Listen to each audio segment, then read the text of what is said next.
Mr. Tyler. How are Yo, you? what's up? I can't get Nickelback out of my head right now. I know. Me neither. I had no idea that was your and our guest's favorite band. I mean, I'm not gonna lie. At one point, yeah, I think they might have been up there. I'm gonna pull up the pictures that I have of you from that era with like the gelled down like strands of hair, Don't and you we're dare. gonna post that with just like we're gonna grab the Nickelback licensing for a couple of songs. You know how Doug, much that's gonna be? I it's all actually have right. no It's worth idea. it. It's worth it. Was that the era? No, that wasn't. I don't know if that was the era of Nickelback for me. I had a lot of hair eras. I had twisted, bleached, spiked hair when I was in my Nickelback era. Hell yeah. I mean, not in my Nickelback. My Linkin Park. It's like in sync. No, Linkin Park. Uh, Yeah, I was super hardcore back then. Well, is speaking of, go what? I don't know if Linkin Park's super hardcore. No, I'm exaggerating, Facetious. but All yeah, right. facetious. No, I would not say that they're super hardcore. Back then I would have, because I didn't know anything else. Yeah. You know, So we have screaming in the. I was gonna say screaming in the car, but I didn't even have my license then. I've seen some Screaming at the videos of our school van, the school dance. yeah. I've seen some videos of our guests with some pretty sick hairdos from back in the day. I'm pretty sure one he had like braids or something. He did. I think he also had a ponytail at one point. I might Yeah. have made that up. No, he had longer hair. Zach Dettmore is on this week. You might know him from This Old House, Build Show Network. Humorous on Instagram and all social media channels. What are you gonna say? Where does he live? I mean, New he lives in Jersey. North Jersey. Yeah, I know, but I'm trying to think of the town he lives in. I don't know. He is building today with tomorrow in mind. Is his slogan? Where is he from though? I don't know. I'm trying to think because it says Rutherford, New Jersey. Yeah. But there's a town near there. I can't. I gotta wait until I find out what it is to tell the story. So we're gonna have to wait until I can't remember it off the top of my head. There's a lot of towns around there. Hackensack. I know. No, I'm pulling up a map right now. Well, It's in Bergen. It's in Bergen County. we don't have We have counties here in Massachusetts. We just never reference them. Really? Yeah, ever. Like today, I was filling in something, and I had to look up what county the millwork shop was in because I didn't even know. Really? Yeah. We Tyler, we literally do not reference counties.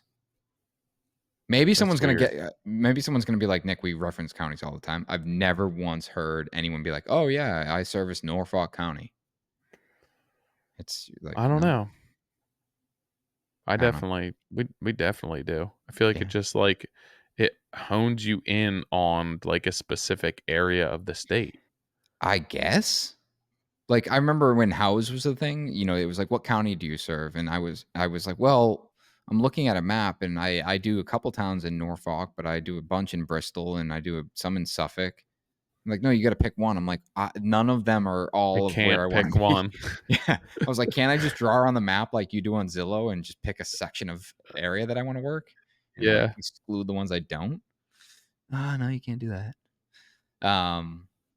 Well, Zach's had an interesting, I suppose interesting career. He's went up in people, down in people. He's got really refined and niche focused, and went back to renovating and has changed his business in many ways. And as you'll learn in this episode, in many ways that have served him on a much more positive note. And here he is in 2024 on This Old House, which I'm sure is only going to be another positive jump in his business. So, yeah, it's funny because I guess it's just like family and everything else. It tends that like the closer to somebody is to you as an adult, the less that you keep in touch with them. Like he's only an hour and a half, 2 hours north of me, but I don't keep in touch with him that much. I don't see him that much, but the last I had spoken with him, he was scaling back and he had just had his first child and was looking to slow down. And then like, not that I keep tabs on him, but seeing what he's doing and build show thing coming in, and all of a sudden I just see like all of this stuff coming out about him with this old house. And I'm like, damn, he just went from like, I'm going to scale back and go the sub model to, all right, I'm doing full-fledged expensive renovations on TV. It seemed like Literally. overnight. Literally. But yeah, I think you guys will enjoy the conversation. I like Zach. He's a really good advocate for the industry and what he's doing, and a really good example if there's young men and women out there, to what it takes and what you can do if you work hard and really just be yourself in this industry. That's a great way to wrap it up. This podcast is brought to you by Andersen Windows. Are your customers seeking to blend indoor comfort with outdoor freshness in their residences? Andersen offers an extensive selection of products designed to fulfill this growing demand for luxurious, seamless living spaces, while large, expansive doors often come to mind first. And Andersen certainly provides those, like their lift slide door that can span up to 16 feet in height and 60 feet in width. You heard that right, 60 feet in width. They also cater to homes with more modest dimensions. Now you're speaking my I was going to language. say definitely more modest, anything under 16 feet in height, 60 feet in Yeah. length. The A-Series patio doors, for instance, they feature panels up to 10 feet tall and a 4-panel setup that can extend nearly 16 feet across. For areas where installing a door isn't feasible, yet your customer desires an open wall feel, a pass-through window might be the perfect solution. With designs that either fold out or slide into a pocket, the possibilities are really endless with Andersen. Discover their array of options for indoor/outdoor living by visiting andersenwindows.com. This podcast is brought to you by Buildertrend. Are you still running your construction company the traditional way?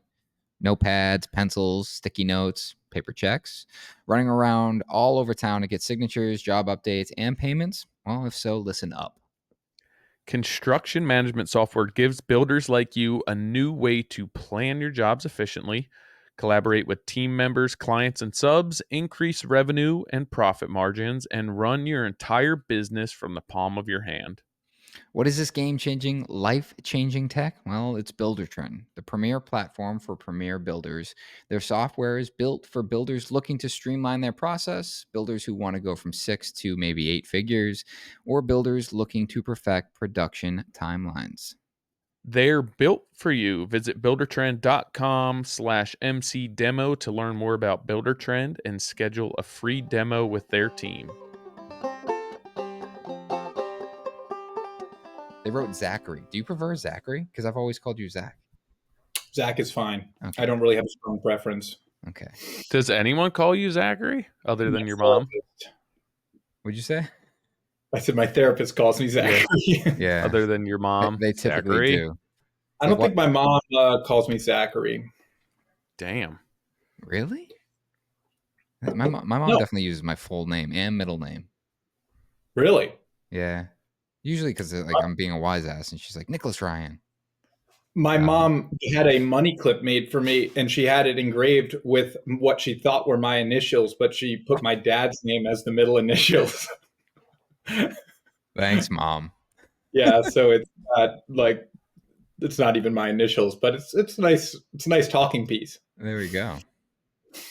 It's funny. We were at softball the other day, and Tilly had like on her helmet, it said TPG. Her middle name's Plum, and for some reason, I was just like, "Oh, TRG, your initials are the same as mine." I forgot about that, and then she's like, "No, they're not," and I was like, "Oh, you're right." Whoops. Nice to meet you. I'm Tyler. My bad. And who are you? Zach, I was thinking when I was looking at the calendar last week and realized we're going to have you on this week. And I think it's so funny because our relationship, we speak way more on Instagram, and we see each other a lot in person, but we never talk. Like every time I see you at a show, I usually He's sneak up always behind you, busy. tap you on the shoulder, and we're like, hey. And that is the extent of our in-person I thought you relationship. just didn't like me. I thought that's what that was. No, I think it's literally like you're doing something and I'm off to do something. But it's just funny. And then we get back on Instagram. I'm like, hey, what's going on? I got this question. What are you doing with this? What are you doing with that? Yeah, it's always the shows are chaos. Let's be honest. They are. There's no productive conversation there. Do you try to go to all of them? No, I just do JLC. Oh, you didn't go to the Vegas this year? No, Have you I ever haven't been to been? Vegas. I've done one in Vegas. Last one I did was Florida. Oh, okay. So and why is that? Just pure It's pure just like curiosity. if I'm going to take time off, I'd rather do like a family trip rather Mm, than a builder show. It's uh, I guess I struggle to see the value in it. yeah, it's hard. I Like mean, Olana. Remember when I saw in your stories that you were there? what is that? Yeah, Zach. like that. So Rachel and I got married upstate, and Zach he was like at this old house that we brought like our whole wedding party to the night of our rehearsal dinner. I was like, "Are you at Olana right now?" And it's like, it's not a place that a lot of people go. And he's like, "Yeah, we're up here for the weekend." He said he was trying to get away from his life for a minute. I I've driven by that place hundreds of times going over the bridge. I thought it was a private residence. Oh, really? Why are you going that way? We just like hang out a lot in Kingston. My sister went to Bard, which is Oh, not far from I here, didn't realize that. just to be up there a lot, in like the Tivoli area. Yeah. And my wife's brother owned an antique shop in Hudson for a while. Oh, nice. Yeah, our rehearsal dinner was in Hudson. Hudson's doing well right now. I mean, for the past few years. Are we talking New York or New Jersey? New York, Oh yeah, Cute. upstate, not super far upstate, like a little south of Albany. yeah. I think Um, I've either been to Hudson or like one of the towns close by for one of those shoots that we did a couple years ago. How good is yeah. Grayson? Have you been to Grayson? No, is it in Hudson? Yeah, it's that burger place. Oh no. Oh, I So normally what happens is my wife and the kids go up to hang out with her parents, and I'll say that I have like something going on for work and I'll stay home, and then they go into Hudson and hang out. So they go to all the restaurants there. And I don't travel into Hudson as much because by the time I get there, they've already all been there. And I'm like, all right, let's just hang home and not do anything. Just the name of that place sounds good. Grayson. Yeah, I think they were like one of the first like grass finished burgers, but it's like a farm where they make the meat and then a burger joint. It's like kind of like a diner, Oh, that's but cool. it's kind of funny going there post COVID because it used to be like, it felt like an expensive burger, but now it's just like their Homer price Ball. stayed the same and everyone else's prices have gone up. So it's like Yeah, it's right. just a bargain. They're like, we're forecasting what this is going to cost. We'll Yeah, make our exactly. money now. You will think this is very fair someday. I forget where we went that we drove by Bard. There's that new, I told Nick, it's that new like complex um up that way that they bought a bunch of property and then built some hotels, and they had some like nice designers do the whole thing. I forget what it's called. I have to ask Rachel. But that's when we drove by Bard. I didn't realize that's where it was.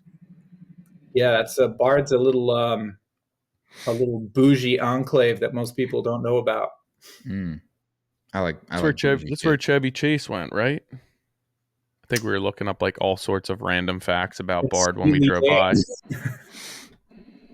I don't even know what you guys are talking about at this point. You don't know Steely Dan? Hell No. yeah. No. Well, Steely Dan had a hit, and I think the name was Annandale, and they were talking about Annandale on Hudson. Anyway, Nick, I hope we burn out this type of boring content before we're rolling because We're you're rolling. We're already get with rolling. the program, Nick. No, I mean I typically open this up as the idiot on the show, so we're doing good so far. Oh yeah, So- we're crushing this. So Zach, I spoke with you a couple of years ago, and you were like changing your business model around to do less bigger jobs and scale back some. And then next thing I know it, you're doing like full modern home renovations. And obviously things have progressed since then. But what does business look like these days? You Have we started? Are we just Oh going? yeah, no, we're good. Yeah, we've been going. Oh my gosh. You guys, I feel like a recording, I see it now, 8 minutes into this. All right. It's all business moving forward. I hope this is all professional. You should have gotten an email that said, "Hey, just an FYI, we start recording the moment we log on." I mean, we'll edit some stuff out if necessary, but probably not. Probably won't get edited out. Yeah, so I don't know. I guess it was a few years ago where maybe right post COVID, you had like grown and then it seemed like you were frustrated with growing or just looking to make a change. Maybe it was when you had your baby, and then I was like, you're like, yeah, I'm just gonna try and do. You hired the painter at that point, and then like I just wasn't keeping track on things, and then all of a sudden I'm like, he's got a full team again, and he's doing like full modern renovation. So I guess scaling back didn't work. My whole model is to keep people on their toes. Yeah, it's working. If you know what the next thing is for me, then I've done something wrong. But what happened, the backstory there is basically we sort of rolled through COVID, and it lined up with one of my longest standing employee and myself sort of having children at the same time.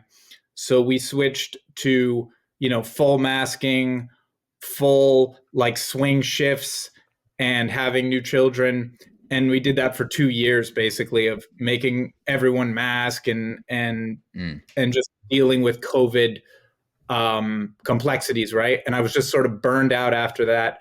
And I've, in general, always felt like there's a lot of waste in remodeling and building. And so I said, let me try doing focusing as a sub and getting really good at one thing, and then seeing if I can like just sort of branch out and add like divisions of that business. So that's sort of the direction I went. And in terms of profitability, it was drastically more profitable than building and remodeling was. And the liability was less. But I was showing up to all these job sites with builders who were more disorganized than I was in the first place. Mm. And I was like, man, like, I think I gotta take another stab at this, because people were like, the bar was much lower than I thought it was, and I was pretty disappointed with what I was putting forward. So, I literally just recorded a podcast today about like, I feel like if you want to do good work, that you have to go direct to consumer. Where like, I just can't imagine being a subcontractor. I mean, there's a high-end market where you can lock in with builders who really have their stuff together, but there's some lack of fulfillment for only working for elite customers, I think. I don't know if that's just what I tell myself. I don't know if you're really pushing the needle of the industry too much if you're just shooting for the upper tier of clients, because that is a small group of people. Yeah. And that's a small amount of jobs in the big scheme of things. But yeah, working for contract, especially, I was doing cabinetry and millwork. So we show up and install only, right? You weren't install only. Yeah, and there were so many instances where like the designers, they would be like, we've decided to change the hood. And we'd be like, but the hood is here. And they're like, well, you've got this toe kick. Can you make, a new kitchen out of this toe kick? And that nonsense was all the time. And I would, be putting in what I felt was very poor quality cabinets.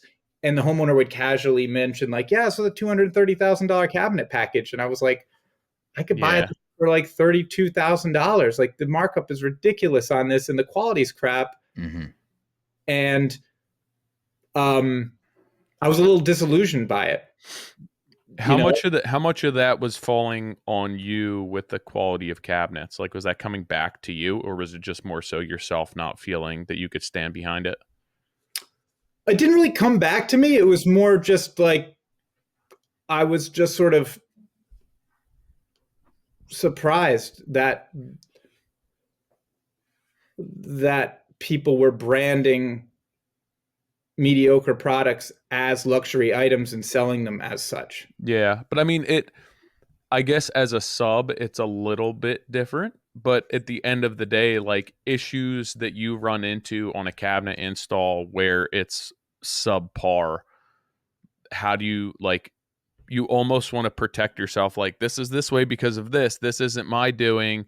My name's on the end of it. At the end of the day, is there any way to isolate yourself from that issue? Or are you just saying this is talk to the contractor? I was usually working for either a contractor or a designer with that company because the referrals were obviously better. So um, I would usually bring it to their attention, and if they felt like the liability could fall on them, they would ask like if I could work with them to make the problem go away, or if they felt like they could pass it off, then they would try and pass it off to whoever the cabinet vendor was or the GC, and it's just this like But they sold the cabinets. this circuitous game of finger pointing. I think And I mean, I think that's, you talk about being burnt out because of the mediocre quality, but I just had a conversation with a builder developer today, and he was talking about how he was struggling with some of the trades because everyone was finger pointing. But when I dug into it, we were chatting for a bit, and I'm like, you don't even have, there's no site supervision. There's no one on the site running the job. There's who else is, who's directing the project. And it goes back to what you're saying. It's like these guys, if they're not organized, then of course you're going to be creating crap cabinetry out of a toe kick. And then the other frustrating part is like what you said is like, hey, can we pass this off? Can we get away with it? Where it's like, that's what, then the whole process in building these quote unquote luxury homes becomes this game of what can we pass off? Like what can we cover up or what can we get away with? Which is super frustrating, which Zach, I know of you, like I see the intentionality you put in your work, and you talk about it and you share it. And that, I'm sure being in that position of like a sub, your heightened sense of how well you do work is probably kind of steaming at this point, right? Like you're like, man, like I, not only could I be installing better cabinetry at a lesser cost, but I could also be doing a better job and managing the project, which ultimately is probably why you went back to it. pretty much, I would walk into projects that were dragging on for months and months longer than they needed to. And, these are all heartaches for consumers that end up trickling down to giving people in our industry a bad name. And it's all lack of oversight. It's all sort of avoiding blame rather than taking ownership of. Why do you think that there's lack of oversight on these projects? Oh. That's a tough question. But it's the most common issue, right? Like you look at, the way we run a job, we have a full-time super. And I have this conversation every time we go into a new project. Why do you need someone here every single day? It's like, because that's we're being demanded a huge responsibility of getting this project done on time, on budget, to the quality that you're expecting, et cetera, et cetera. So in order for us to do that, someone needs to, like, there needs to be a point person in charge. And I had a conversation with a potential client last week. They want to build a new home, and they were like, one of the questions they asked is, could we reduce the management on this job? I said, well, there's ways to do that. Like, for example, the project manager, a PM for us is different than a site super. A PM is in the office and they're doing the document control, communication. If we're fully like 100% CDs, everything's figured out, yeah, I could reduce my PM time for sure. He's like, what about the super? I'm like, absolutely not. Because it's just not, you want to get this house done in 10, 12 months. You want to, build at the quality that you're expecting of us. It requires that oversight. So, that's why I asked the question, why do you think that these projects are, don't have oversight, or what is the reasoning that people push back on that? I don't know if there's pushback. I think it's probably someone wants to make more money, someone like me, for example. So I say, all right, I could do $1 million project a year, or I could do $2 million, $1 million and run two of them at the same time. And I'm going to make double the revenue and I'll be bouncing between them. And it's just that people trying to take on more work and not grow the entity in the same way to handle that. And it's a balancing act. I don't understand how you do it, but our None growth of us do.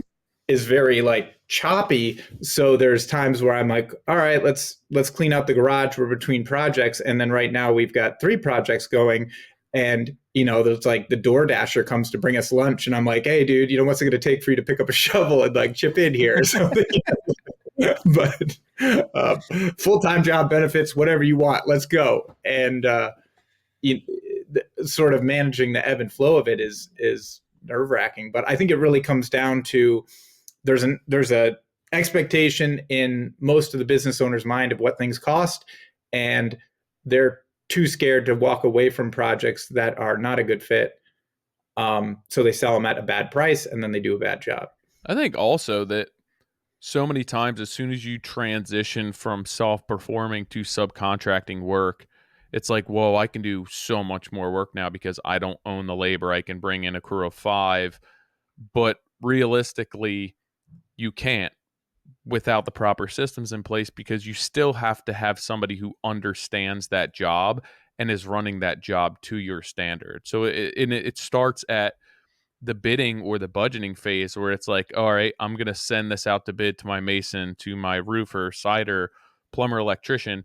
If I just hand that over and I don't have a scope of work or expectation or deliverables from them, and I'm just saying, you know what, I can now bid however many jobs and I can have my subs look at all this stuff, what I'm going to get back from them is just whatever they see in their head, whatever they feel fit for that project.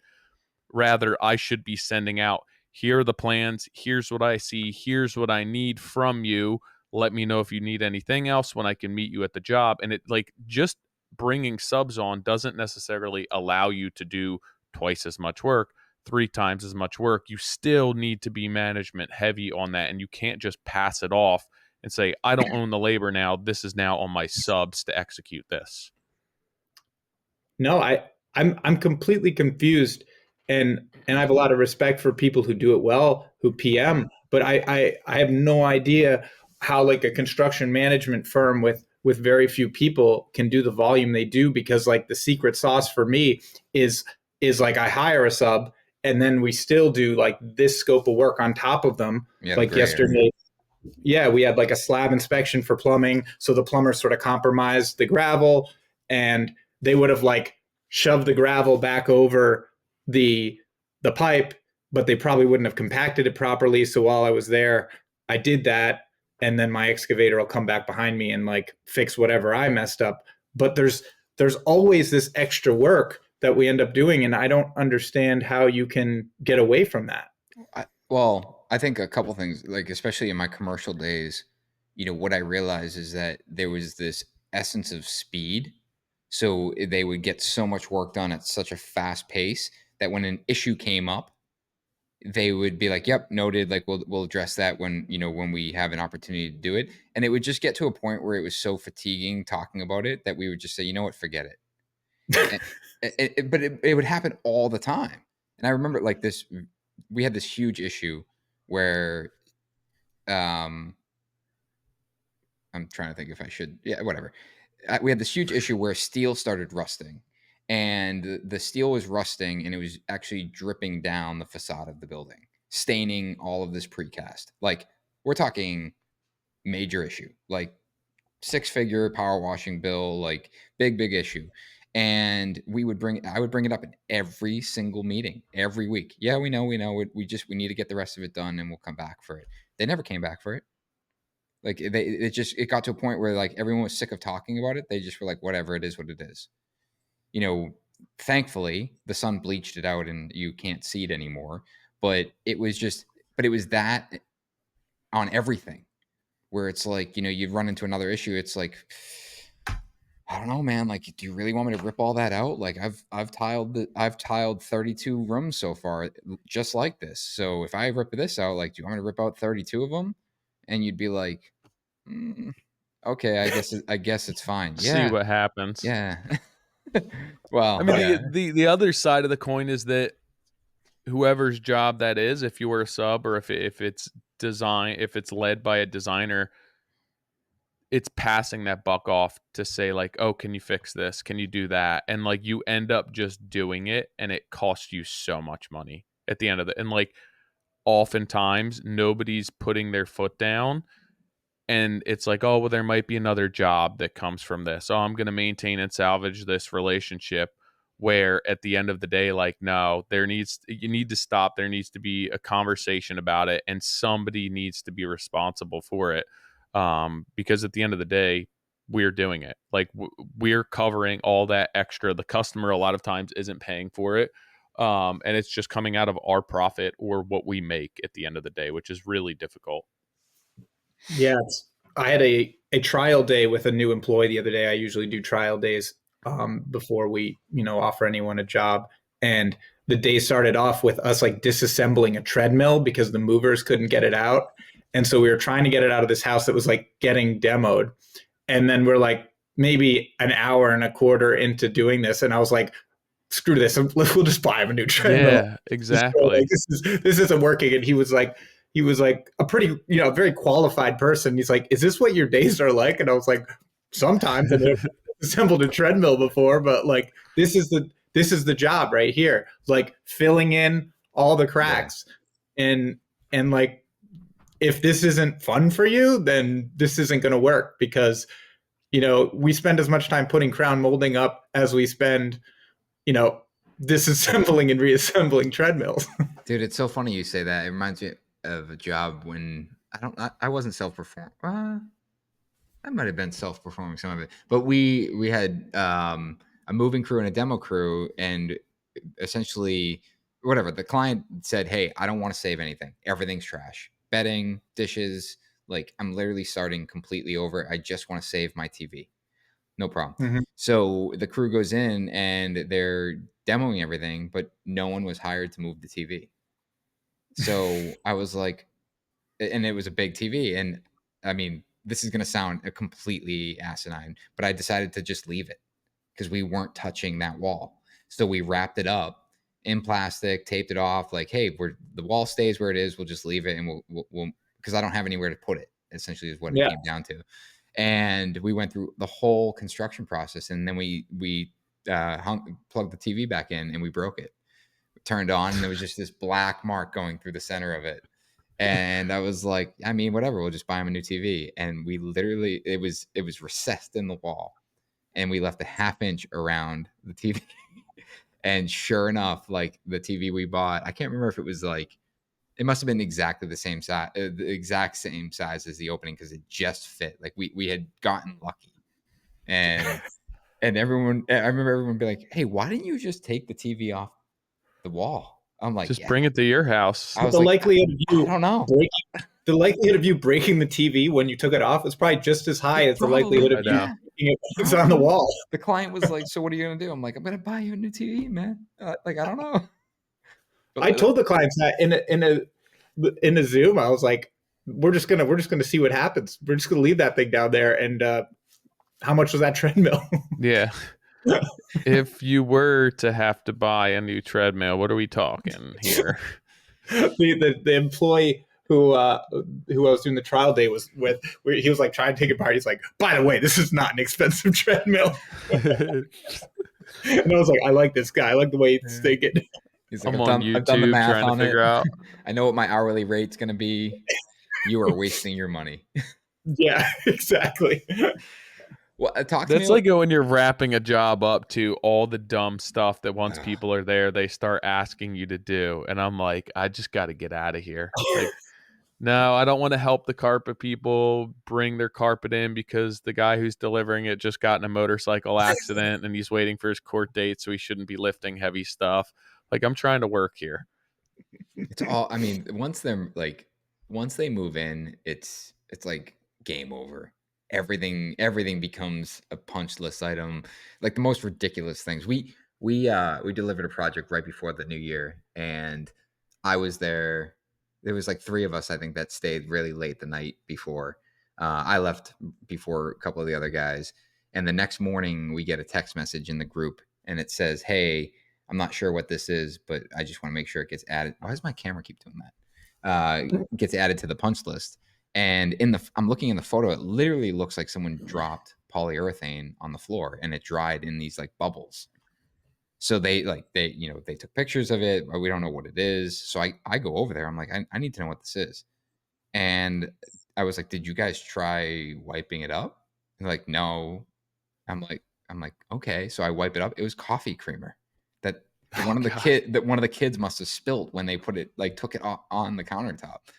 And I'm like, or it was syrup or something like that. And they're like, seriously? I'm like, yeah, guys, like not polyurethane. Like that is something that we would have noticed at 11 o'clock last night, not magically appearing the morning of. But Nick, you have to check once you get off. It could be your ISO being set on auto. Don't get all camera. It could be. That was what was happening with mine, and it would like my mic. I think it keeps capturing my mic. Yeah. Have you tried putting the computer on focus? Try pressing the do not disturb. Have you tried restarting your computer? Zach, talk to me about the trial days, because I think hiring, I mean, we all know we started this conversation around hiring, you going from multiple people to one back to a team. But what does a trial day look like, and how do you structure that? That sounds like a bunch of free labor to me. I'm going to get like 300 trial days a year with a different employee each time.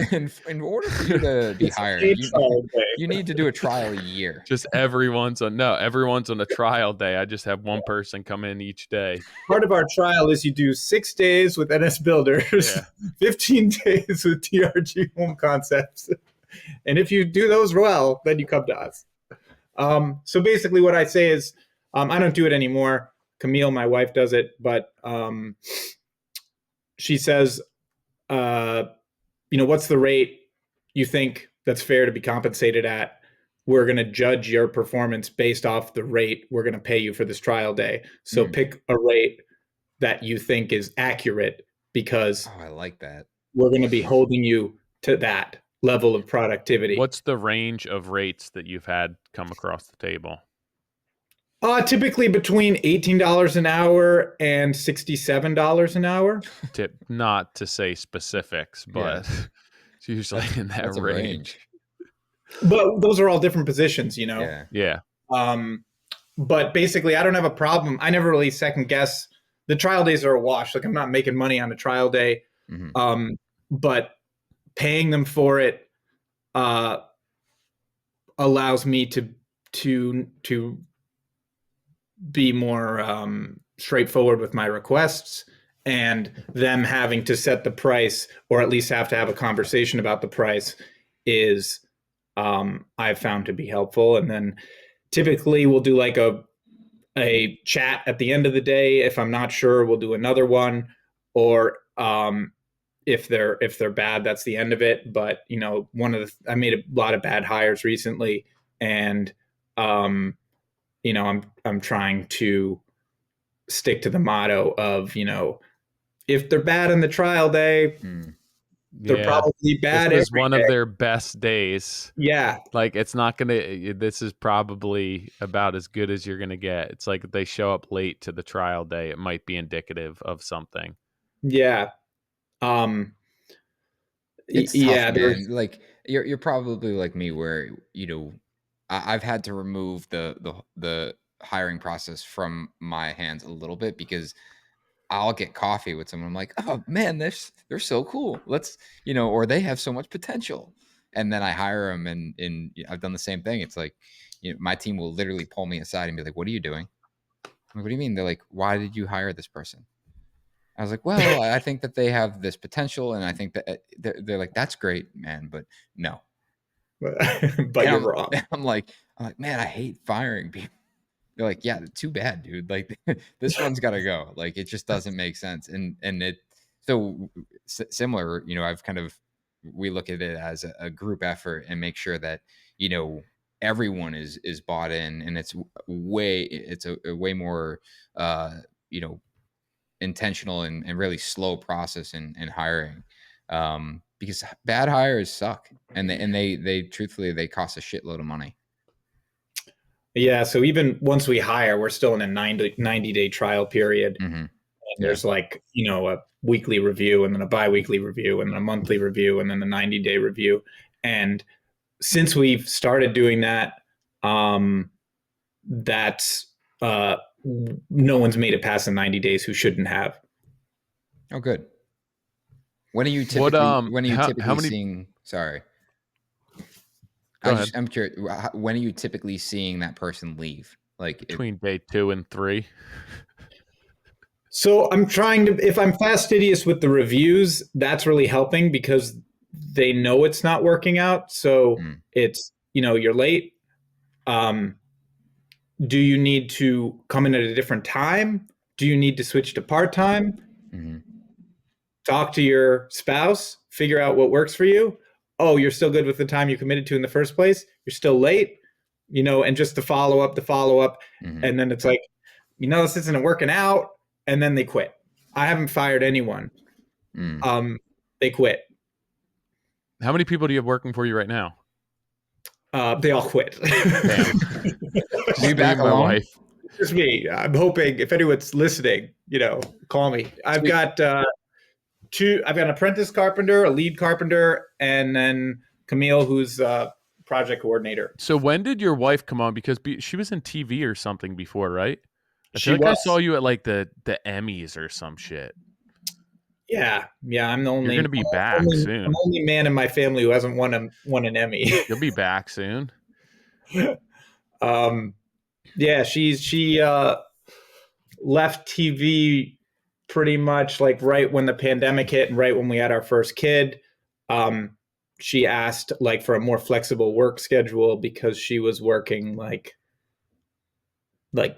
10 to 8, 8:30, 9. And was she going into New York? Yeah. And it wasn't really working for like us as a couple, and it wasn't going to work for us as a couple with children. So even though she out earned me and had benefits, we decided to pull the plug on that. So how did you guys navigate that COVID, you guys having your child and then your wife leaving her full-time job with benefits and decent pay to come on and work for you? Like how did you reason that in your head? It was stressful, but it wasn't we didn't necessarily know she would come and work with me. It was just we knew she would stop working there, and then during the like lockdown wasn't the best time to look for a job. But I was also like, you know, just don't work for now. You know, this is a cool time to be with our son, and then she gradually started helping me in the business, and she wasn't super familiar with construction aside from, you know, what she was learning through me. And it was basically like, I wasn't the best teacher, and didn't go smoothly at first, meaning like I probably didn't train her into a role specifically, but now, since she joined, like I was sort of like for a decade, my sales were like this, and she pretty much doubled sales every year. Wow. After her employment, after she got involved. What do you think was responsible for that? I think she just took away some of the typical contractor stuff, like slow responses to emails, or I'm sort of more creative, so I'll like to deviate and create new processes at every point. Like here's a slightly better way, and she's more like does it the same way every time, so there's more client consistency, and that just changed everything. So at what point, like what was the tipping point where you realized, yeah, you should come on full time? Like was there a point where you're like, okay, this actually makes sense? I don't know exactly. I mean, at a certain point, we put our children in preschool, so that gave her the mornings off. So that helped her level up, and then basically we were doing the cabinet thing, so she didn't have too much work because those estimates were straightforward. I sold maybe like a $250,000 kitchen, so she sort of like helped me do the estimate for that. Then we did like a $700,000 remodel, and hired an apprentice to help me through that. And then we sold like a $1.6 million remodel, and pretty much through that transition, she like went from being like the backup person to pretty much handling all the client inquiries. So it was that switch between like those two learning jobs to like the big kahuna. But she did a bunch of remodels on the front end, but like those three were sort of her step into like that full role of doing more than I did on the client communication side.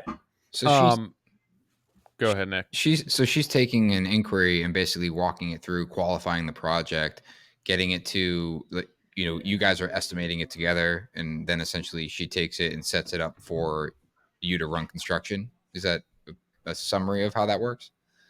The sales process would basically, lead comes to her, she vets it. If it's good, there'll be like a 15-minute phone call with me. If that goes well, I'll do like a high level estimate for free. Then it goes to her for pre-construction. If they sign that, then I'll be doing like in-person meetings at the job. She'll be handling the back end side of it, and then I'll make the schedule. I'll do the like kind of gather the finances, but she sends all that off to the client and communicates it to them. So she's doing that. She's contracting with the client and then handles like subcontractor agreements and getting that stuff in place. And from there, you're then balancing your time back on the actual execution. Yeah. And so just taking all that off my plate just allowed us to really sell a lot more jobs. So you're able at that point just to be more hands-on, like with actual tool belt or management type work? I was. Now I'm getting to the point where we have so much work that I'm not able to do much hands-on work right now, and that's not ideal. So, and that's what I was going to ask. Like, was that intentional? And why take on so much work if it's overwhelming you? Because I want to crush it. Makes sense. I want it all. I want it all.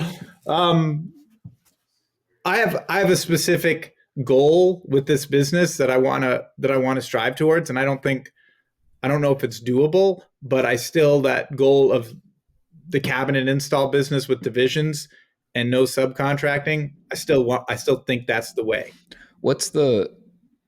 Maybe you just answered it. What is the goal for Dettmore Home Improvements? Like, what is the goal? Like, or can you share that? Well, I'm scared to share it because it's such an audacious goal. I don't know if I'll make it, and I don't want to sort of. So let me rephrase my question. You want to be president? I want to be Miss Universe.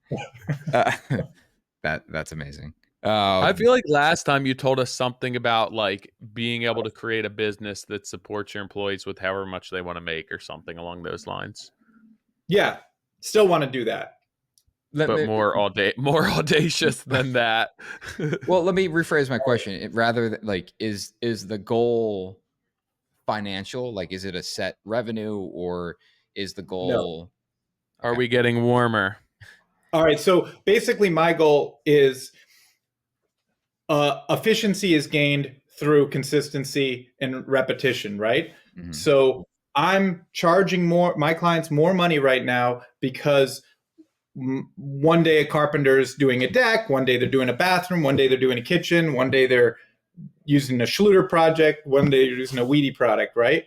So there's all this efficiency that's lost. So if we were doing 400 projects a year and the Schluter guy was just putting Schluter in, and the demo guy had a crane that rolled around to all our jobs, and instead of walking it through the customer's house, was taking it out the window. If we had that type of efficiency, no one could compete with us. We'd be the cheapest price point, and we'd have the best quality.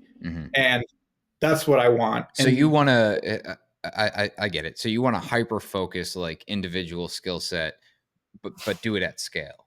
So like you're gonna sell a lot of work. Yeah. So like you said, like if you're doing 400, say you're doing 365 projects a year, you know, then every single day that Schluter guy does, boom, he's prepping a shower, prepping a shower, prepping a shower, prepping a shower, and he's always doing the same. I think, you know, when you started making that example and talking about like one day he's doing Schluter, the next day he's doing Weedy, I think at the very basic level of what you just said is a great point that I think everyone should consider, is that when a system works, consider making that your standard system.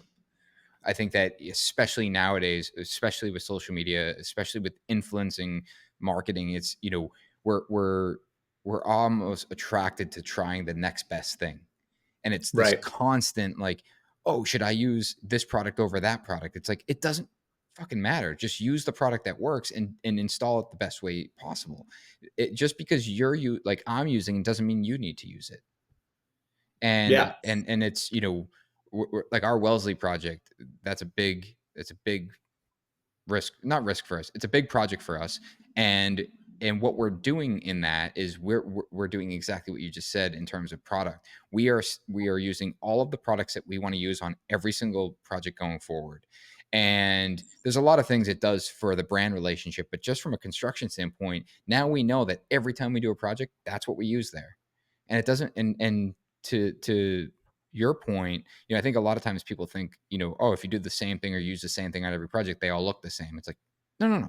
We're talking about products, and we're talking about the way things get installed and how things, you know, how things get installed. And what you're doing is you're just simplifying that and then using it in a customized way on every project.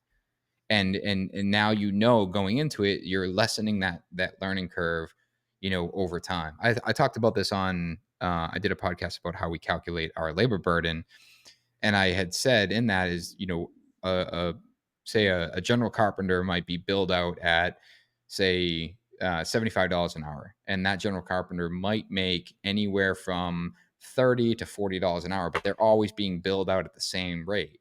And people are like, so you're making less money on the guy that makes $40 an hour. It's like, no, I'm not, because the guy that's making 30 is making probably $10 an hour in mistakes, or at least that's what I'm accommodating. So as he works his way up, our profit should be the same. It's just you're paying for learning, and you're paying for handling mistakes. And for you, it's like you do that times 400 projects a year. It's your learning curve, you know, really lessens really, really fast, because it's you're literally repeating it. The one thing I would challenge on that is, you know, what about fatigue? What about the guy that's doing 365 Schluter shower preps a year? How do you handle, or how have you thought about the fatigue that person would go through doing the same thing every day? I think there's a fatigue associated with complexity and variation, and there's a fatigue that's associated with like working in a factory and doing the same thing every day. It's going to be a different bathroom, a different commute, but they're going to have a van with the exact tools they need. They're not going to have any excess. They're going to have, it's the same thing as going to frame a house every day in a production framing lifestyle. Like, no, you're absolutely right. Yeah. So it's about minimizing those frustrating things, like running to the van to grab something because your tools aren't set up, or running to the lumberyard to buy something because it's missing. And I don't want to like harp on this 400 jobs a year thing, because it's not like a goal that I'm actively pursuing because it's so big. But on a smaller scale, I have limited the screws I use, the construction adhesive I use, the toolboxes I use, the blades I use. Everything is smaller now. Like if I have a tube of construction adhesive that's not the construction adhesive we normally use, it goes in the trash. It's not a conversation about that goes. Is that going to the next job? it's trash. We don't like I had an employee who bought like the wrong screws. We use GRKs and he bought this like massive box of like grip right structural screws. And it's just a huge frustration for every one of our carpenters, but no one wants to throw away $75 worth of screws, but they need to go in the trash because we don't use those, you know? Yeah, then it's like, oh, that now you're not changing the bit in your driver. It's silly shit like that you think of. I'll come up to North Jersey and grab them. Yeah, when you're swinging by. For 75 I feel like bucks. all that, dude, Zach's stuff comes up on Facebook Marketplace all the time. I'm always selling crap. He's always selling stuff. Just hustling. The example you made of demo, like setting up a crane so you're not dragging stuff through the house. We had we did like a debrief on a small project we did. It was a millwork project, and we were over on the install hours. So we were sitting down with the team. We're like, hey, why were we over? Like, how could we have done this faster? And they were like, there's no way I've done to do it faster. I'm like, well, you can't say that. So let's talk about this. How many days were you supposed to install it? Oh, it's supposed to be 2 days. All right. Well, how long did it take? It took 3. Well, why did it take 3? It's like, well, the first day we got there, and it took us 4 hours to basically move all the stuff out of the van, up the stairs, and into the unit. And then by that time, it wasn't even worth starting because we just come back the next day. I'm like, all right, so would it have made more sense to hire a mover so you guys could be setting up and starting, putting the kick plate on the wall and prepping the job while someone else carried cabinets up? It's like, well, yeah, but that would have cost X amount of dollars. Okay, well, and I threw out this example. I'm like, if I removed the windows from the side of the building and had a crane in the street and picked up the cabinets and slid them through the window, would that have reduced the time? Well, yeah, but that's ridiculous. It's like, well, it's ridiculous for one project, but if that was how we install, like how we delivered every cabinet, it's not so ridiculous anymore. And I think that's what you're saying is, sure, you set up a crane that simply like handles demo, and they show up and they're cleaning out the house, and there's this contraption that bolts to the side of the window, and you're just funneling it out through a chute, goes into a dumpster, no dust, no, like, yeah, that's ridiculous for one job. But if you're doing on every single job, you amortize that over, I'm going to use your 400 as an example. Yeah. The 400 jobs, you've now saved that, you've saved tremendous amount of money, and you put yourself in a very competitive situation. Yeah, and I think that's the only way I can see to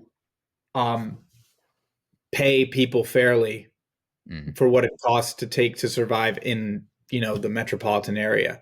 Like we're talking, you need 6 figures to survive. If you want to buy a house, you need, $250,000, right?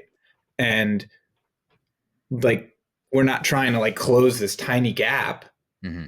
Trying to get people from $40,000 to $250,000. We got to do some outside the box thinking there, right? It's super frustrating that our industry, banks on underpaid labor, and it's so relevant in every project you see. And, it's such a short term payback where it's like, yeah, you're getting the payback for this one job, but then that guy has no money, can't afford to even work anymore because he's never made any money to survive. It's, yeah, I there was an argument. I think I posted something on my Instagram a couple weeks ago about this, and there's all these arguments in the comments. It's like, yeah, that's the whole point. You find the cheapest labor and you get it done, and you build a bigger house, and you have all these things that are driving essentially, underpaid, skilled labor, and it just becomes this perpetuating issue that is hard to get away from, and then counteract it with the fact that there is no one doing this, and then we have this whole skilled trades gap.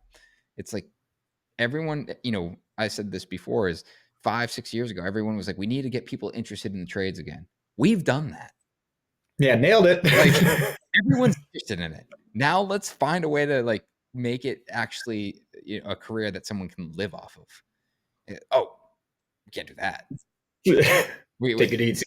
Like, we just need people to be interested in it. We'll replace robots and AI. It's like maybe 25% of them, but not everyone. And the fact that we're still banking on the fact that, hey, I can find the cheapest guy to do this, and it'll be good for this project. It's like, yeah, but not for the next one, because he won't be around. Yeah, and it's very stressful as a manager that like I don't want to put my future on that. Yeah. It's like, oh, I can't hire, where's that guy that painted your house last time? It's like, oh, he's out of business. It's like, how do you feel? How do you feel right now? Because It's like, what do you mean? you didn't want to pay him more. It's like, well, you underpaid him. It's like, well, that's not my problem. He underbid it. It's like, it's kind of your problem. You probably underbid it. Probably underbid it because you pushed that upon them. Yeah, I think that's one of the most frustrating parts. And I was talking to Julian, who's my ops manager here, and we were talking about trades and just like how even some of our trades and subcontractors, they do cost more money because they're of higher quality. And that's either they're getting paid more per hour, but more often than not, it's because they're taking more time to do the job correctly and they're not rushing through it. Where it's like I think that's what it is. It's not even like I'll speak to people who are charging roughly the same amount, like if you're looking at an hourly rate as myself, but I'm taking longer to do it, so the job's more expensive. And they're like, well, how am I, like, if you're making the money that you're making and that's your hourly rate and I'm charging the same and we have businesses that are similarly set up, like how are you making money? And essentially you're not capturing the correct amount of hours when you're budgeting for that project. Like the hourly rate doesn't necessarily need to change. It's compensating for and capturing the right amount of hours. Yeah. Which typically, to do things right, especially with the stuff that we're doing and working in older homes and everything else, it just takes considerably more time. Are you still, Zach, are you still doing, I know you had done a few like modern or more contemporary homes and projects. Are you still doing that, or your last project was more traditional? What's the is it take it as it comes, or do you have a preference, or what's the goal moving forward? It seems like we go back and forth. So we do like a classic, a traditional, a contemporary, and then reset. Yeah. It's sort of we just follow the customers that we like, that are a good fit, and then whatever the job is, it is. So we just wrapped up a Victorian, and now we're back on a modern house, and then we're back into like a colonial. But I have no preference aside from trying to avoid like real trendy stuff or anything Yeah. with stucco on it. Yeah, that's a move. Are your leads, like, typically are your leads coming from the customer and then you're setting them up with architects and designers you like, or are the leads coming from architects? Mostly it's a customer, and then we set them up with architects. Cool. And you find that generally works better? Typically, I find when it comes directly from an architect, we have to spend a certain amount of time like undermining the architect's process. Yeah. I'm saying undermining, meaning that's how they view it. There's a lot of we've never done it this way before, that I get, and that's just not an amazing use of my time. So it's easier just to work with the same architects that at least like they get it, and they have our back. So when the customer like is like, oh well, it's pre-construction, they're like, oh, this is the logic behind it, and here's why you may want to consider it. It's so much easier than like explain it to me and then I'll explain it to the customer. I'm like, why are you explaining to the customer this concept that I just told you about 5 seconds ago? Yeah. Like, how are you the best person to explain? I've found that like there's a couple of towns around me where there's architects who have been in bed in that town for so long, and so everyone's used to that process, and they're stuck in their ways, and like it's stuck in their ways as far as processes and products and everything else. And you have a conversation with them, and sometimes I'm like absolutely bewildered at the fact that they continue to have so much work using the same processes and the same materials and the same methods as they have they've been in business for the past 40 years. and that it takes somebody to step up and bring an architect on with them and their processes and show them, hey, like, you can use this, you can do that, it doesn't have to be this way. Have you ever heard of this product? It's crazy to me to think that it's still like that. And I think that architects, and I probably don't deal with them as much as you guys do, but how the older architect can be so set in their ways and their systems that it's like you come into the mix and they're like, whoa, whoa, whoa, what the heck is this newfangled product that you're talking about? One thing that's kind of irking me right now is interior designers and architects charging a project management fee and then having to do this sort of, when there's like clearly states on my estimate there's a project management fee, there's this like that happens. Yeah. And I never had project management shown on my estimates until maybe 2 years ago or something. And when I made that switch, that became a problem because the homeowner started asking the question. And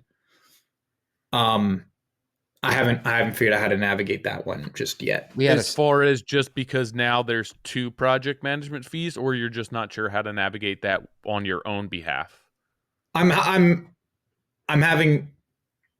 don't think I'm a good fit for an architect or a interior designer who feels like they need to project manage it. My feeling is they developed that system from working with contractors who are dropping the ball. Yeah, but 100%. Ideally, we won't do that. We just need them to modify the plans and, coach the client through design stuff. The worst part about that is because we were in this position too. We actually didn't know this interior design firm actually was charging a fee on us. So way back when we actually had a project, it was probably, I don't know, maybe call it $500,000 renovation project. And we ended up signing a contract with the designer, which is a no-no. Like it needs to be with the client, FYI. I learned that the hard way. But I didn't really know why, but I was like, that's fine, whatever. Like we're doing the job. And come to find out, they were marking us up another, like, say 20%, which is a lot of money. And it was for them to project manage the project. And all is fine on that. Like if that's how they want to operate, fine. The problem is when something does go wrong, like because construction's not perfect, there becomes this resentment of, I'm paying management on management. Why is there an issue? And that's exactly what happened to us. And it turned into a nightmare. We had a very simple mistake happen, and it was like the world ended. And we're like, whoa. And that's when the client came to me and was like, I'm paying them to manage you and you to manage you. I'm like, you're paying what? And I didn't know. And I had asked the designer, they're like, yeah, we mark it up. I'm like, what are you, why? Like, what have I been doing this whole time? That doesn't make any sense. Like, and I get the construction admin side. Like, this is very different. This is them, being that PM. So I think that is where, that's where the biggest trip happens, is that construction's not perfect. And you're gonna get this resentment against, the entire team when they're paying this huge premium, and they feel as though the project should be managed, completely perfectly. So in a perfect world, what does that relationship look like? Architect, designer, all of that stuff's complete, and then you're coming in and you're executing the contract work and then going back to them if you need something answered, if you need addendums to drawings, if you need as built, and just running stuff by them, and then you being responsible for all the rest of the management. Like, what does it look like in a perfect world to you? I think sort of what you described. And I don't think the fee structure necessarily needs to change. I think we just need to tweak the vocabulary slightly so that the architect or the designer is saying, I'm getting the contractor what they need and communicating that with the homeowner so that they are clear about the deliverable, right? Or the management is of their own team and their own behalf, not of the contractor. Yeah.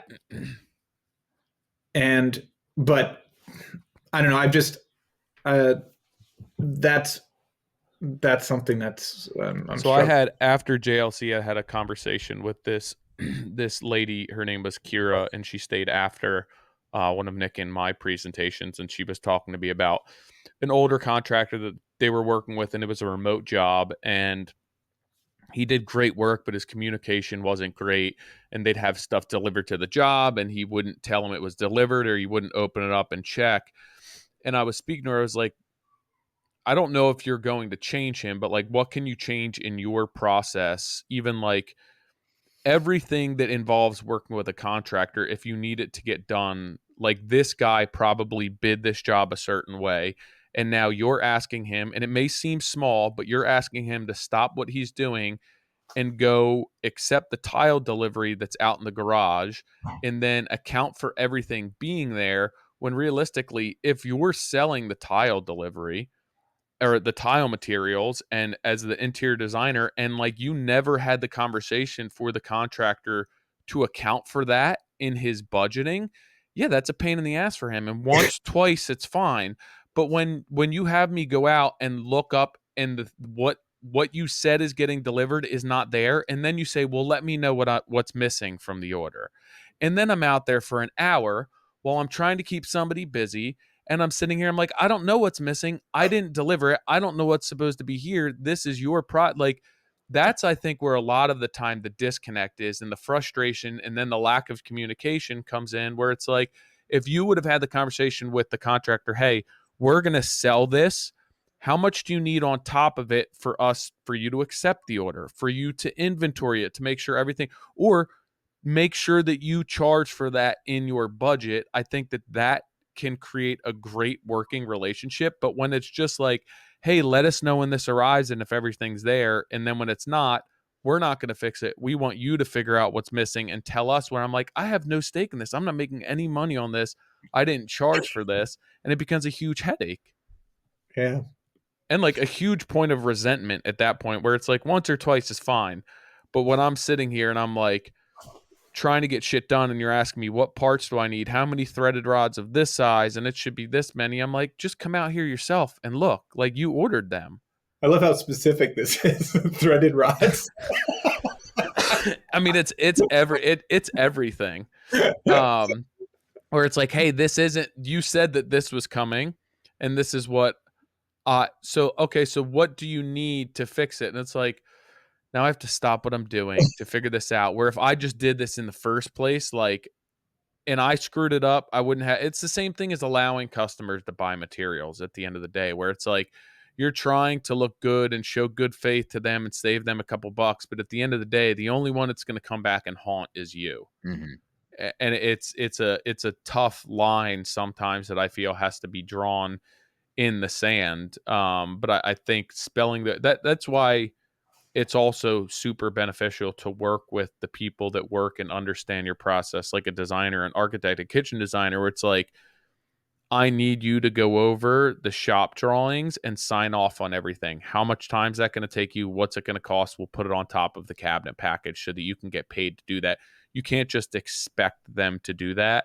And then when there's an issue, want them to field modify it because you signed off on the shop drawings and it wasn't them, and you sold the kitchen package. There's things that should be addressed and compensated for, that leads to a really good project. And I think that working with the same teams and the same firms that understand your process and work with you is really critical to having a successful project. Sorry, I went off on a bit of We're here. a bit of a tangent. So let's address the elephant in the room, which would be this old house, and your recent experience that I feel like has been unfolding on social media and everything else. How'd you get involved with them? There's a fellow who you guys probably know, Chris Ermides, who I met through when he worked at Tools of the Trade. Mm-hmm. Yeah. And when he moved to this old house, I was like, hey, if you ever need a contractor, hit me up. If you ever need anything, let me know. And then nothing came of it for maybe 4 or 5 years or something like that. And then last, I don't know, maybe it was a year ago, year and a half ago, something like that. He reached out and he was like, yeah, we might have something. So I did like an episode of Ask, and then they were like, yeah, like find a project. So there's some criteria for the project, like the house has to be kind of busted, and Busted. you don't want to be like, you don't want to like be ripping apart a brand new kitchen on TV, right? And old. So I reached out to an architect who I'd never worked with before, but I respected him, and he just dropped the perfect project into our lap. The homeowners were awesome, and was the sell like, had you hinted at the fact that it was a This Old House project? When I told the architect about it, hell yeah, I did. Dude, I'm about to start Chris is like, start using that. Chris is like, here's a carrot, and Zach's like, let me take that carrot and give it to this guy. Yeah, be like, you know what? I know that we signed this as a This Old House project, but you're not going to believe it. They just backed out. Yeah, but we should still I've been selling jobs like crazy. Like it may or may not be on This Old House. Yeah, that's funny. So what, like when they came to you, what was the allure with them coming to this area? Or was it just to work with somebody else? Like what were they trying to do, expand their network some by working with you? Yeah, I guess so. I mean, I think Chris had picked other contractors for away jobs before. Yeah. Like they had done Saratoga, so they were just moving around. Like they do away projects. So that has to be so much harder than working in like their normal region, wouldn't you think? Still pretty well. I think it is annoying, but the one they're doing now is in Tennessee, so it's far. They've got one going on in Austin. So they're schlepping around. So Jersey is a day drive. Yeah. I still feel like it'd be so like I don't know. But so understanding that they reached out to you, you basically nailed the perfect project for them. Going into it, how was that project specifically different than maybe a project if they weren't involved? Oh, well, as much as you can share, I suppose. Yeah, I would say the difference is starting a project. We all know that you can create a schedule as a builder and be very good at hitting your timeline, but know that a client of certain means will add enough changes for you to pick up slack as needed for your shortcomings in the management department, if you follow me, right? Yeah. That's not an option when you've got like a fixed TV schedule to hit. So that's complex, and that was definitely the hardest thing for me was having to put myself in uncomfortable situations of like physically going to the building department and saying, I know you've got an inspection Tuesday. I really need you there today. Like, what's it going to take to get you there today? Because I have to do this. And, asking my subs to go above and beyond for meeting my timeline. That was sort of the biggest differential. The other thing was sort of packaging the project quickly. Like Camille and I sold the project in March, and then we had to there was no interior designer, so we had to help facilitate the selections and make that happen to start demo less than a month later. And that's a lot. This is a 4,000 square foot house. So that's a lot of finishes, and then there are also vendors involved that want exposure. So, but you're not managing that, right? well, we manage all the finances of the job. So if there is material donations, we need to pull things from our budget and make sure we're tracking all that.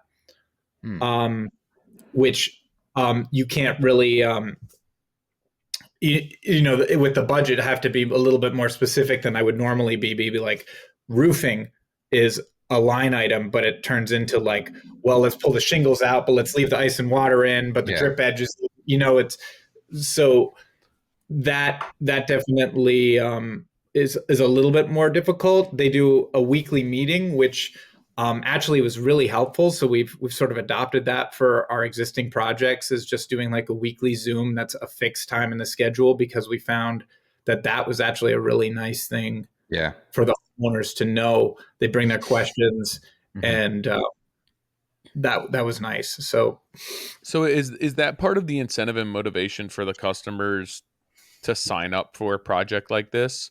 Like, I get some people be like, yeah, that'd be cool, but I feel seasoned homeowners, people who have done renovations before, would understand the complexities of doing this, and it would almost deter them from wanting to do something like this. Like, is there a financial benefit for them to do this?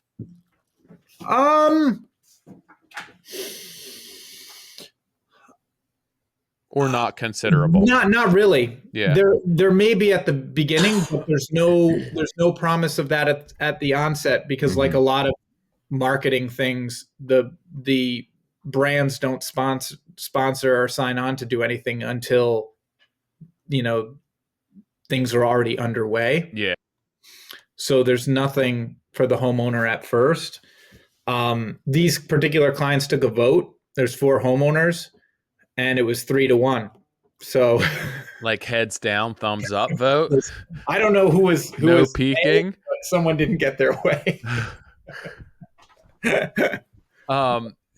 So I've had, and I mean, being around what Doug does is very different than what you did, or even having fine home building, or like an actual production on set where like you are filming things multiple times. Sometimes they'll have multiple cameras to get different angles so that you're not having to film things multiple times, but there's staging, there's things that are important. Like, how much did that affect the schedule, or were they able to float around enough to capture what they needed where it wasn't as much of a detriment to the workflow?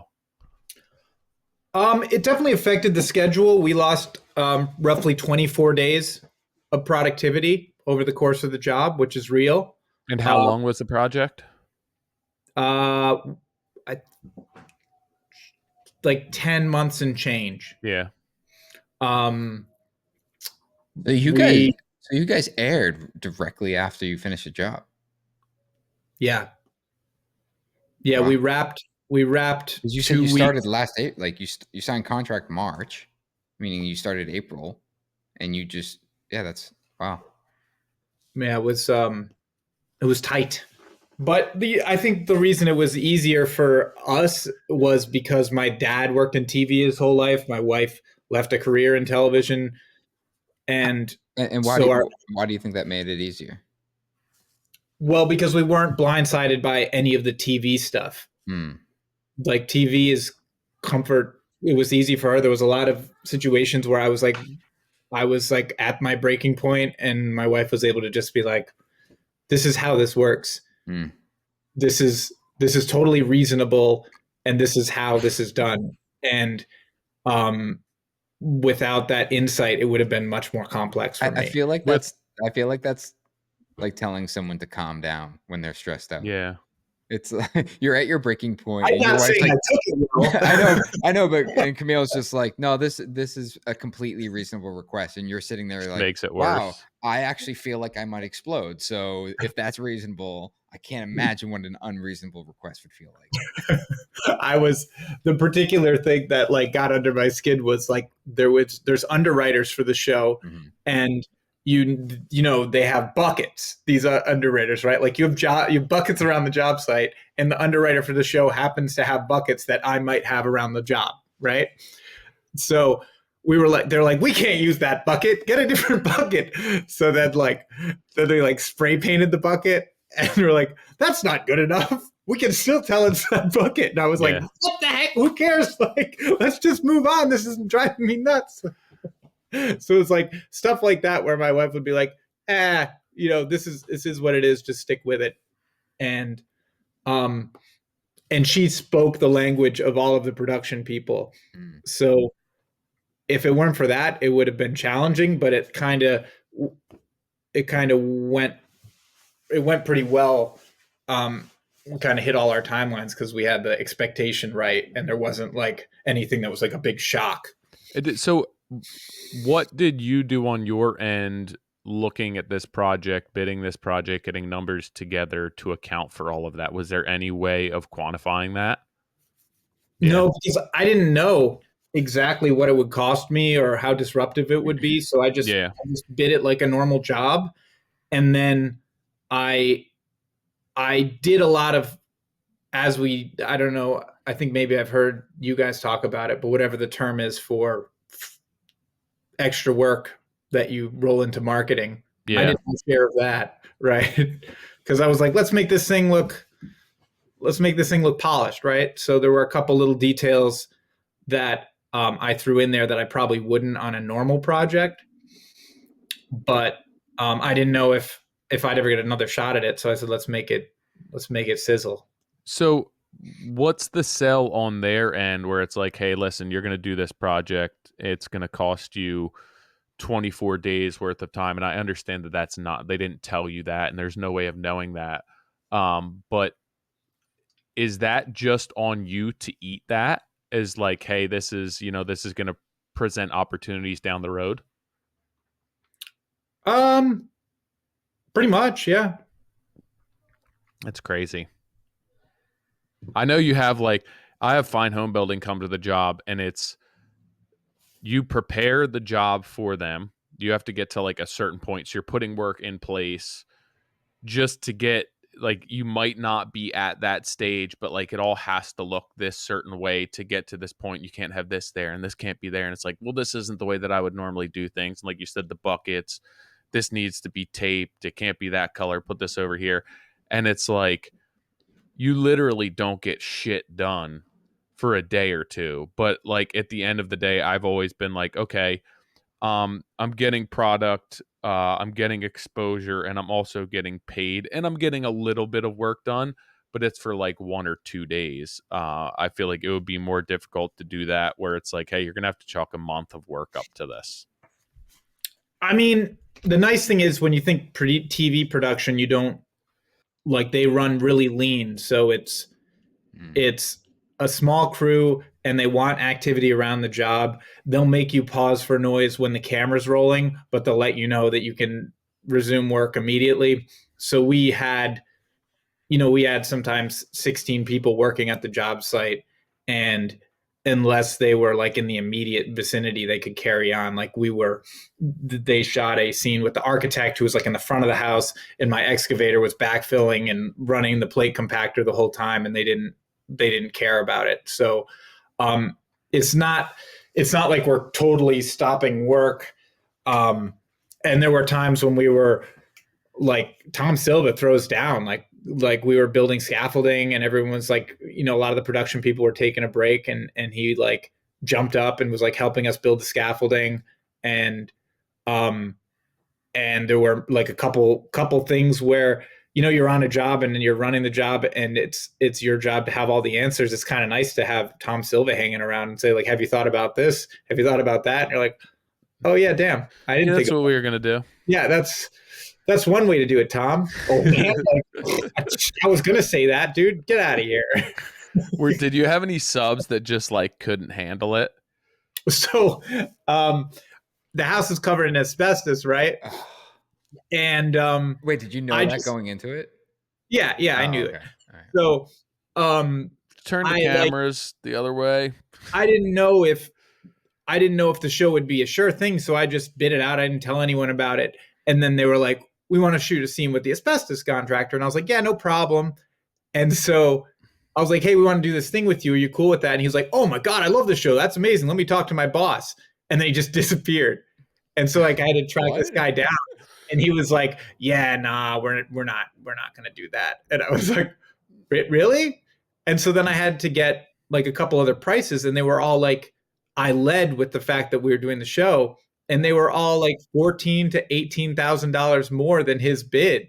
And I was like, I can't. And I was like, I can't like lead like, hey, we're a fixed price contractor. Let's do your job. We're known for on budget and on time. By the way, we're the first thing we do raise the price. Could you have so what'd you end up doing? I called like 30 people until I found the right guy and got a referral, and he was like $1,600 more. I was gonna say, was there a world where you could have went back and said, hey, we can't film that? Yeah, and we were, and the producers were totally fine with that. Yeah. So you had an option, but I was also like, yeah, this is part of the job, and it's also the first thing that you're filming. Yeah, it's like I'm gonna lead off with disappointment. You're really setting the bar high. Like, who am I disappointing go here, up from here? Like, this I was trying to like the client. I wasn't trying to impress the show and impress the people there too, and I didn't want to just be like dropping the ball like in the first episode. Yeah, people are funny. I had a plumber once on the job who was just like, he was actually from Bergen County, Zach, from Waldwick, and he was transitioning to moving down to LBI, so he would come and work for me on jobs, and I had him. He was just like super Italian, no patience, old school plumber. And I had this job where this guy was an engineer, and he was such a pain in the ass. He was a referral from a cabinet company who couldn't get anyone to please him on their kitchen cabinet install. So they paid me to go out and like button the job up for him. So then he hired me independently for a bunch of stuff. And this plumber is just like one of those guys, just like short temper, no nonsense. And I brought him to this job where this guy was an engineer, and the dude, I just got to the point with him. He was such a pain in my ass that every time he emailed me, I would raise the price, and he'd be like, Tyler, how did the price just raise again? It was like, Brandon, I would be like, every time you email me, I'm adding money to the price, but he couldn't get anyone else to work for him. So I was like, I'm going to send Tony over to this job, and he's hooking up the plumbing. Like, we pulled a pedestal tub out, redid the floor tile in the bathroom, and then he was hooking the tub back up. And he comes, I get a phone call from him when I send him over there. I was like, Brandon's pretty particular. He might hang around some. And like an hour later, get a phone call, and he's like, what the fuck do you have me over here? He's like, dude, this guy's underneath the tub with me with a flashlight, making sure I'm doing my job the right day. And I'm just like, I have it on speakerphone with the guy I'm working with, just dying laughing because I saw this happening the whole time. But it's like, he's one of those guys that if you told you're going to be on camera for this, he'd be like, absolutely not. I don't care what you're going to say. There's no chance, no way, no how. That was Tony. I kind of miss Tony. One of my short-lived plumbers. Yeah, the asbestos contractors don't like cameras. No, I wouldn't. On the other side of it, like similar to what Tyler asked, did anyone get to a point where they just couldn't handle the fact that they were starstruck by Tom or any of these guys? Or you? Like subs or something? Yeah, like I could imagine if I had, if they were on our job site, there was the handful of guys that would probably it would be like celebrity status, where it's like they wouldn't be able to operate because they would be so excited to talk to Tom. I didn't have any of that. I mean, my crew is like so young. Yeah, a lot of them don't even know. They don't even know. That's right. Tom's like, "Hey, how's it going?" And they're like, "What's your name?" And you are. That's funny. So like we had that. There were certainly guys who were excited about it, but I also tried to like, pick the people who would be working the days that we were shooting. One of the best moments of my life with this whole show was we're like with the inspector, and he's just like ready to give me a hard time. Mm. And he's like looking and, is this 10 mil poly? Is this really 10 mil poly? I don't know how to, and I'm like, yeah, dude. And he's like, well, there's supposed to be a haunch and a slab and you didn't do it. And I was like, we didn't do it because we're adding foam and we want to do a thermal break, like trying to do a better job here, my man. And he's just like, and then just like Tom like walks around the corner and he's like, and then he just everything changed, just like melted away. He's like a new person. Hey, Mr. And Silva, how's it going? What you guys use 20 mil poly here? Is this 20, 30 mil? And so they had like a whole conversation about the poly. And then like he was like, hey, do you mind getting a picture? And I was like, oh man, I am good. Like this guy's gonna be a different man moving forward. That's what I was talking about. That's awesome. It's fun. Cameras are funny, man. Like we added into our subcontractor agreements a talent release form now. And most guys like that work with us know that we film. But anytime we work with a new trade, I get the phone call. What the fuck is this? It's like OnlyFans type shit. I'm like, what are we asking? It's like, what's this talent release thing saying I could be filmed? I'm not cool with this. Where is this going? I'm like, oh, let me introduce you to our social media. Here's a link to our YouTube. And they're like, so you're just going to film everything we do? I'm like, well, yeah. Are you cool with that? And most people are fine. It's funny. The only people I've had issues with are concrete guys. And two previous jobs a couple years ago, they were so mad about it, like insanely mad about it, to the point where like they were threatening, not threatening Doug, but just like being like harsh to Doug, and they were like, do not get my face in photos. Like, I don't want my face online. Like, I've done some shit in my life, like blah, blah, blah. So I have this whole folder of concrete guys with emojis over their face. But I'll never forget, like, they were so adamant on not getting their photo taking, not having video. And I had done a post of them working on a job site. No one was in the shot, or maybe there was, but it was like the back of them. And it was this beautiful shot of water behind them and them placing the foundation. And I wrote something like working hard or enjoying the view, something like that. And it wasn't saying that they weren't working. I was just saying like, hey, there's an amazing view on this job site. Dude, they lost it. Like they were following my social media. They called their boss. Their boss called me and was like, hey, we didn't really appreciate the way that you said these guys weren't working hard. They were busting their ass that day.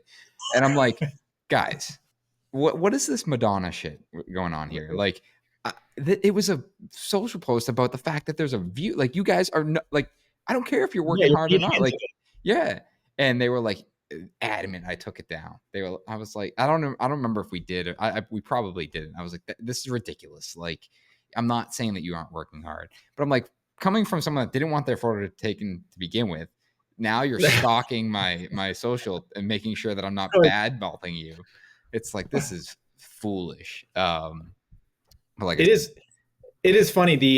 Like if you come from the mindset of creating content and posts, and you're trying to create a brand versus the way it's perceived, can sometimes go so horribly wrong. Oh, like, yeah.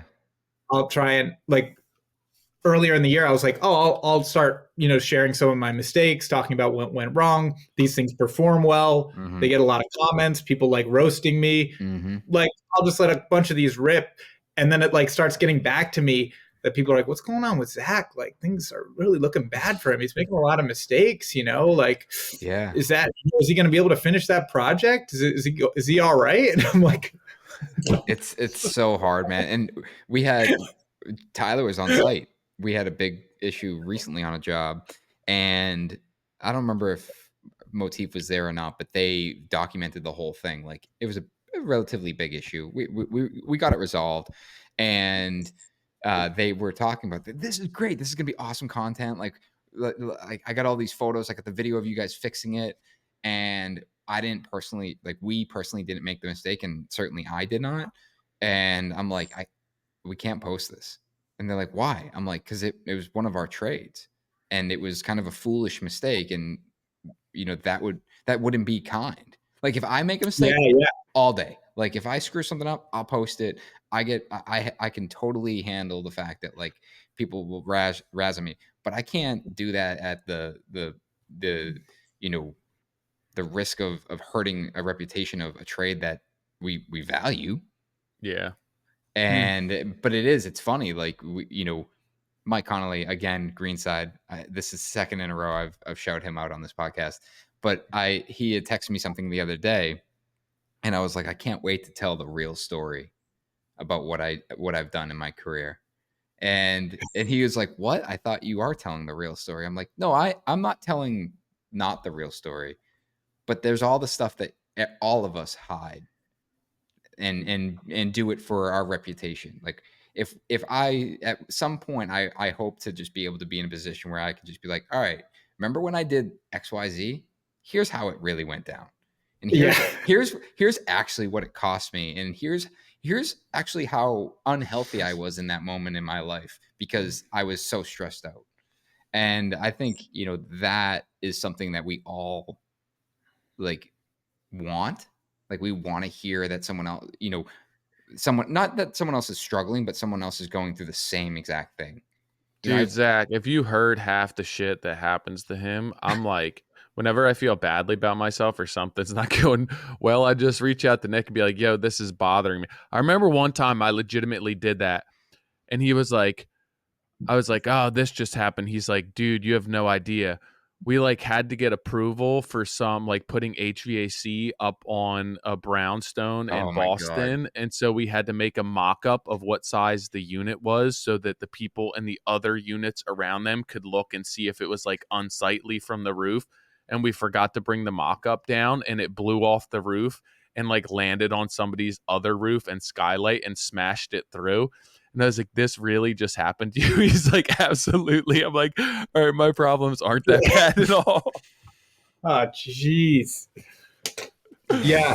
That guy was, by the way, that guy was super nice. Like he was like, no big deal. I'm like, you're saying yes on that approval, right? he did. He was like, yeah, no problem. I'm like, he's like, it could have been worse. I'm like, yeah, you could have died. Like it fell 50 feet, 40 feet or something like that. It was, yeah. Sorry. Yeah, I don't know how you guys deal with this, but I find the more eyes that are on me, like the further I get from being as cavalier as I want to be. Yeah. And that's it goes against what I believe, but also I don't know how to manage that. You can't just speak your mind. But no, and I think part of it, like a lot of it is, and a lot of the issue that I've always had with people online, whether they are talking shit or trolling you, is that like customers are following this story. And when you bring something up that there's a million things playing into this one photo that were done intentionally, and you want to pick something apart where you don't understand the whole story, and then the customer's watching this unfold and they don't know the difference. Like that's where I have always had the issue, where it's tough to put yourself out there. And it's like, yeah, it's not always right and wrong, and there's not only one way to do things, but you have to protect your customers and your business and your employees and everything else. And like, it has to be done pretty carefully. Here's a good social play. Do this for the subscriber. Like put like a $50 a month subscriber fee on your Instagram and be like, you subscribe, you can see all the shit that I don't do right. Yeah. You know how many people would sign up for that? We did I shot a reel this weekend of like, yeah, I'm a contractor, like right. But we shot another one that was just totally like off the rails, like what I wanted it to be. And that was like the toned down version. And that one is just pure gold. Like that's a viral thing that I'm never going to post because it's offensive. I'm swearing. Yeah. I'm just like all these like racial tropes of typical contractors that I'm like, this is too edgy for my brand. but man, it's good, and man, it's accurate. It's funny. So you just hit the key there is like for your brand, and I think that one of the difficulties with this is funny that we're talking about this because like we're all sitting talking about it. We're never going to do it, but we can have a fun conversation about it. But the reality is you can't dabble into it. Like you couldn't just post that reel and then go back to being the regular Zach. And I think about what's that guy's name? Whistling Diesel. Do you know him? Yeah, So like I do. he's absolutely out of his mind and he doesn't give a shit what he posts. And I mean, he's not running a business. He's also I would say he's as tactful about it as we are.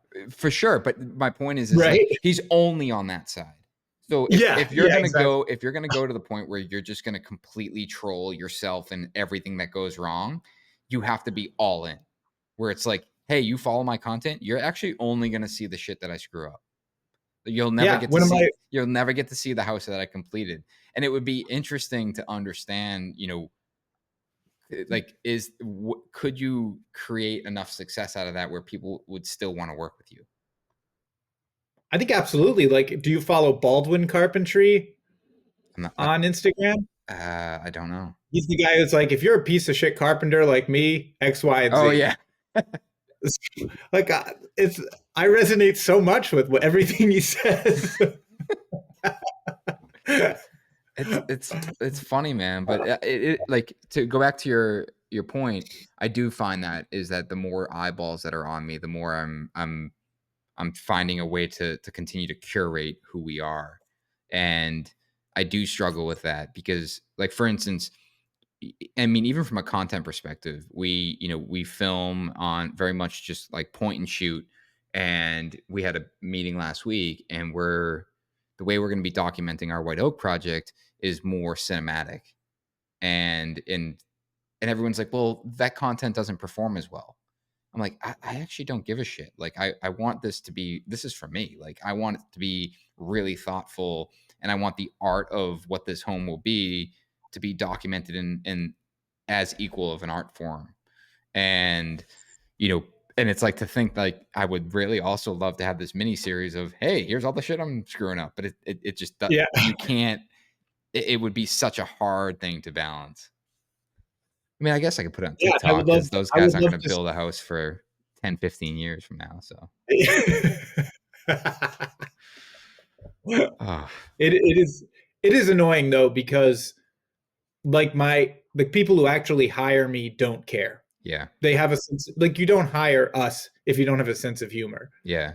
Well, that's Zach. That's something that we talked about. I think you were like episode 20 of this podcast.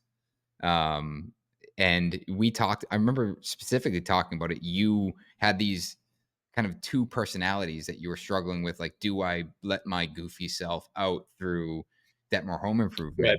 And I remember saying, I'm like, yeah, own it, man. And I remember, like, I'm not saying I had anything to do with that discovery by any means, but watching you really just take, who you are, your personality, your humor, and push it into the business. I remember watching that unfold over the last few years. I'm like, yeah, I love that, because now you're just as funny in person as you are, on social media, and it's true to your brand, and not this. Yeah.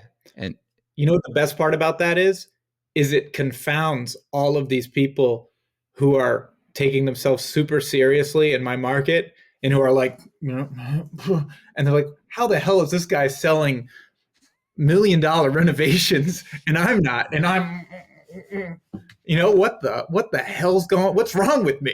Yeah, they're not approachable. It's like, ugh, there's this guard up around them.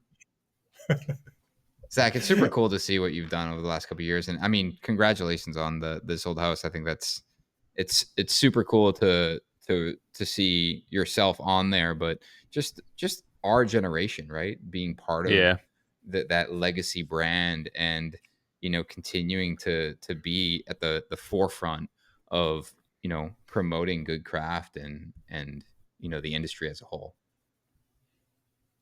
Well, I appreciate that. I mean, I still learn a lot from both of you, and I'm happy to keep trying to push this this gigantic boulder forward. Yeah. I mean, you obviously have lofty goals. And like at the end of the day, I would venture to say that with the following you have and what you're doing and everything that you've done with your own brand and now this old house, that you're having a far bigger impact than you probably realize as far as bringing talent in, just setting a standard for work that needs to be done, and just setting the tone within our industry. The tears are coming. It's all right. I've been really wanting someone to cry on this podcast. Come on. Like crying a good way or crying a bad way? No, a good. I don't want someone to cry in a bad way. I kind of want that. That'd be sick.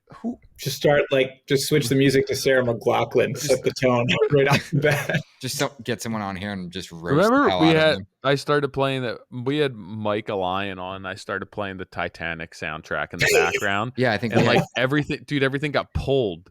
Yeah, because like we didn't have whatever licensing for the trade. And I was See? just playing it on my computer. If you had me on, I would have told you about that. Yeah, dude, we have filmed full episodes on site, and then realizing, oh, dude, the radio has been playing in the background the whole time. We got to do it again. Sarah McLachlan. That's actually the most annoying part that trades have an issue with. Is it's like, hey, can you kill the music? And they're like, why? I'm like, because we're filming for like 20 minutes, and then they're like, oh, sure. I'm like, I can't work without my tunes, bro. Get some earbuds. What the hell was I just gonna say? All my work's better when I listen to Metallica. We've been on a big Rockstar by Nickelback. Hell really gets us riled up.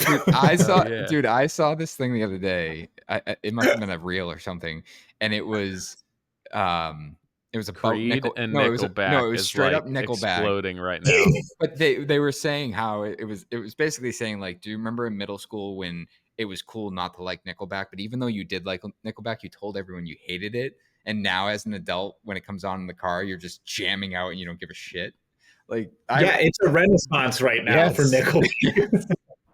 Like, it was so cool to hate them, but no one actually really hated them. They just wouldn't band together and say, hey, we like them. It's like, no, that's uncool. So you guys heard it here first. Our trial date questions. Zach and Nick, both huge Nickelback fans. So, if you weren't aware, we can finally say it. Yeah. We don't care. 2024. Here we are. Zach's crying in the background. Well, thank you guys so much. I really appreciate it. Yeah, man. This was a blast. Hopefully, JLC next year we'll hang out. Were you there this year? He was. I literally tapped him on his shoulder and I said, "What's up?" And he said, "What's up?" And that was it. I can't recall if I saw you or not. No, it was right after. I didn't see you. Well, I was going to speak for you, but then it was JLC the year before that I like quickly saw you and said, but it is the case. Like, I'd see you for a second, but it must have been JLC the year before. I couldn't tell if it was this year or last. I see Nick more than Tyler somehow. Definitely. New Jersey. Maybe I'll see you at Olana soon or in Hudson. Let's go to grab a burger at Grayson. Yeah. Look it up. Cool. All right, Zach. Appreciate your time. Thank you guys so much. I'll see you soon. Talk to you soon, man. Play some Nickelback, all right? Oh, yeah. Where is it? We need to buy the license for that song to just lead into the intro with that. Rockstar. Rockstar. Oh, I like Back in Black. That was my jam. I think that's AC/DC. Are we talking about no, not Back in Black. No, there's a black. Hold on. I'm going to look it up before we sign off here. Isn't it Back in Black? It's a way different band. Oh, Animals by Nickelback. It talks about Back in Black. That was my jam. I can't. I was gonna play it, but I can't because then we'll get ripped off the podcast. Yeah, then no one will hear this. Zach. But that's definitely gonna be on my Spotify as soon as we hang up. I literally thought you just put a cigarette in your mouth. I'm like, you lighting up a cigarette as you're getting off a podcast. No, it's a joint. Don't worry. Nothing like a cigarette after podcast. It's like, that was stressful. Bottom of your screen, there's a Leave Studio button. When you hit that, it's gonna pop up. You press OK, let it load to 100% on the next screen, and then you're good to close out the browser. All right. Thank you very much, gents. Thanks, man. Good to see you. See you soon. See ya. We didn't even talk about it. I mean, Zach is not only part of This Old House, but he's also part of the Build Show network with Risinger. So, I mean, that dude's got a lot going on. Yeah, we should have asked him. I'd like some insight into that. Maybe I'll ask him offline. Offline. I forgot about that. Get him back. Get him back. Get him back to log on. Zach, are you still there? Well, guys, big thanks to our sponsors, Andersen Windows and Buildertrend. And you guys, if you guys missed out on signing up for Minneapolis, we are hosting an event in Boston in the fall, end of September. Shoot myself a DM on Instagram. I'll get you the info on that. And for those, is Minneapolis closed out? Well, it is. If you really want to go, let us know, because maybe we can sneak you in. But yeah, registration closed. Damn. And yeah, when registration closed, I had 2 people be like, "Hey, is there any way I can sign up?" I'm like, "Why are you doing this last minute?" Dude. I'm like, "I don't even know if I can get you the hotel rate anymore." So if you missed out, I mean, we can try to get you in. Let us know. Otherwise, Boston, end of September. We're going to tour some of my projects during that event. White Oak will be much further along, obviously. But yeah, thanks for listening, guys. Zach Dettmore, the Prince of Rutherford.